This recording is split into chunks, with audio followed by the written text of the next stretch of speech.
नमस्कार सांग माने जय जगन्नाथ। आज मु आपन को गोटे प्रोजेक्ट देखेबी जोटा कि मोर ट्यूशन रे गोटे स्टूडेंट करिछि। देखंतु प्रोजेक्ट केते सुंदर हेछि। ई होछि इंग्लिश रो प्रोजेक्ट। ता ना होछि मनाली बेहरा, क्लास 10th रे पढुछि। सब्जेक्ट होछि एड्रिन रिचकर गोटे पोएम विषय से लिखिछि। एक्नॉलेजमेंट हैंड राइटिंग तो बहुत बढ़िया अछि तार। वाओ, एठी लिखाई एड्रिन रिचकर विषय किछि। तापरे ये होछंती पोएट। नेक्स्ट देखंतु केमती मियाओ जने वेट करचंती। एटा होछि बिब्लियोग्राफी।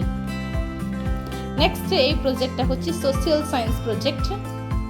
सोशल से सस्टेनेबल डेवलपमेंट ऊपर नेकी हिछि। एटा एक्नॉलेजमेंट इंडेक्स सस्टेनेबल डेवलपमेंट रो देखंतु तार बाउंड्री बॉर्डर जाको सस्टेनेबल डेवलपमेंट रो केमती पिक्चर्स जाको भी सब देखंतु। आर्ट एंड क्राफ्ट रे मोनाली रो मते लागुछि कि मैच कर पारियो। केते सुंदर से हेछि पिक्स जाको देखंतु प्रिंट कला वाली।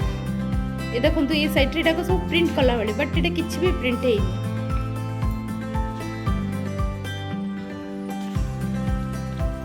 वाओ, बहुत बढ़िया है मोनाली। रियली बहुत बढ़िया है। आपन को जदि एमती प्रोजेक्ट भल लागला तबे मोर एटा को लाइक करिवे, सब्सक्राइब करिवे।